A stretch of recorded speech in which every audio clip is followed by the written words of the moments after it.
welcome to Colleagues Getting Coffee. My name is Annelies James, and today we're outside in the glorious last embers of summer, and I'm joined by Pete Hussey of the Hampshire Football Association, and we are at the Front Lawn Community Hub.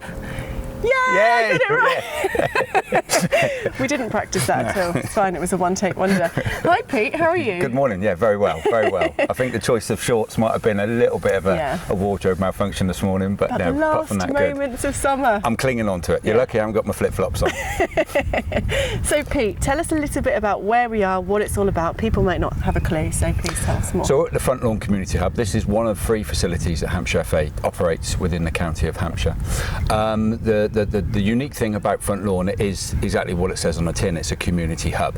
It's a centre of a large estate, a lot of activity, a lot of different ages use the facility and pass through, and that's the ethos, or that's the energy that drives the facility and what we do here at Front Lawn. Primarily football, but obviously we've got a multi-use game area as well, which can have netball, walking netball, tennis, and then obviously we've got the fantastic state-of-the-art 3G artificial turf pitch which sits behind us.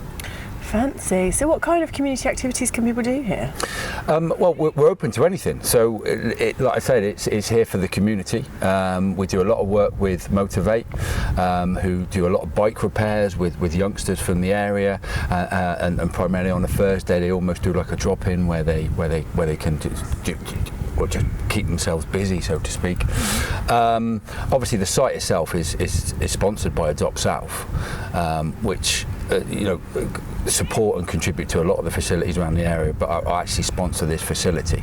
We're also linking up with Hampshire Borough Council Link Up, which is primarily aimed for getting 16 to 24-year-olds back into employment or into employment. So that's a big scheme, and that will run over the next 20 months, and that will be run out of the facility 5 days a week. So we're open to anything. We've got walking football that happens here 2-3 days a week. So yeah, open to anything. And like I say, with all our facilities, the story never ends. It just keeps growing, and we just keep offering. So. And why was it needed here, would you say? Front Lawn, there was always a site here, so there was always a facility. There was always grass pitches, and the building that we're sat in front of now was half the size, and just primarily had changing rooms. But the way that football in this country has evolved, we get horrible winters. They're wet, they're cold, the pitches get unplayable. We don't get a lot of football, so that's where the 3G artificial turf pitches come into their own. Really, it means we can get a good amount of play throughout the year. So this was built in 2018, an extension to the building which included the 2 extra function rooms that we've got, the 4 office spaces, and then obviously an upgrade in the changing room. So it's almost enhanced the area even more. And do you think there's a space for business here? Because obviously my vlog is kind of really for business leaders, I suppose. But what opportunity is there for businesses to get involved with this? In what sense? I mean, obviously from a community point of view, if with the hybrid working, if they needed to get out of the office and they just wanted to change the scenery from home, they're more than welcome to pop down, use one of our fantastic areas inside to be able to just sit and be able to focus, maybe out of the norm from working at home. So yeah, it's open to anyone to come. You've also set up for events here, aren't you? So would you have offered like the space for small scale events?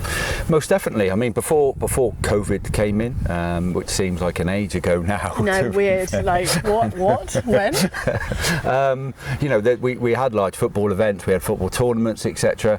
Have we gone back into that market since, or looked at that? We haven't probably progressed it as much as we would, because I think there's still a little bit of, not anxiety, but a little bit of worry People about. Are still a bit nervous about it. They are, yeah. But we're slowly getting there. I mean, the facility is fully utilised at weekends for all the age groups for their matches, especially Havant Youth and Woodbrick, who are 2 of our key partners. So the activity during the evening and during the evening is a height of activity here, as it is at all our facilities. So maybe some staff kind of charity football match events that they're doing, like team building stuff, that might be good for here. All your pictures. Yeah, it could work. Yeah, it could work. That. Yeah. Amazing facilities here, and obviously I want to just get on the pitch myself, not going to lie. We can do after if you like. Okay, that's the B-roll and it's going to be terrible. But community is a bigger thing, isn't it? So what else do you do for the wider community? I mean, we've got within Hampshire FA, we've got a corporate strategic responsibilities, or we have corporate strategic responsibilities. So we've got a group that's set up to look at that and every angle that we can to enhance sustainability for the facilities.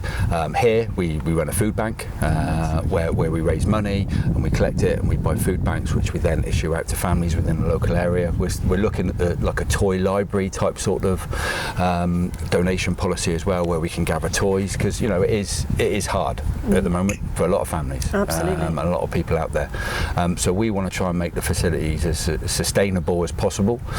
So we're getting EP energy performance analysis done on each facility to see where we can save money, where we can recycle, what we can use, just to keep those costs down. So obviously a lot of the people that use here, it's volunteers. They're doing it out of the love for the game, for the sport, and parents are paying for their children to attend to cover those clubs' costs. So if we can keep those costs down by doing a little bit, like I say, with recycling or helping out in the community with food banks, etc., then it can only be a good thing going forward. So one final question, I suppose, for you, and I'm going to ask it because I think it's really important, and you mainly offer football here. Yeah. Why is football so important in a local community? Like, there's skills and things attached to football as a sport, isn't there? But what do you think it is the magic of football and maybe bringing people together, or? Wow. Big question. I mean, it is a big question. It is, yeah, it is a big question and a very good one. I've been in football since the age of 10 years old, so coming up to 37 years now, which is I know. I know. A lot of moisturiser, good camera angles does wonders. But it just brings people together. It's got so much power, and I don't think people realise just how much power it has, how much influence it has. You look at the campaigns against discrimination. That's huge. But actually, it's football is looked at as a main body to push that forward. And will we ever conquer it? Will we ever get rid of it? I don't think we will. Totally, as a society. But as long as we're learning and we're listening and we're taking on board, then obviously as an football association like ourselves can do our best to tackle it. We've got a discrimination line now which is set up, which people can text or they can email if they see something that worries them, and we will do our best to tackle it as a county FA.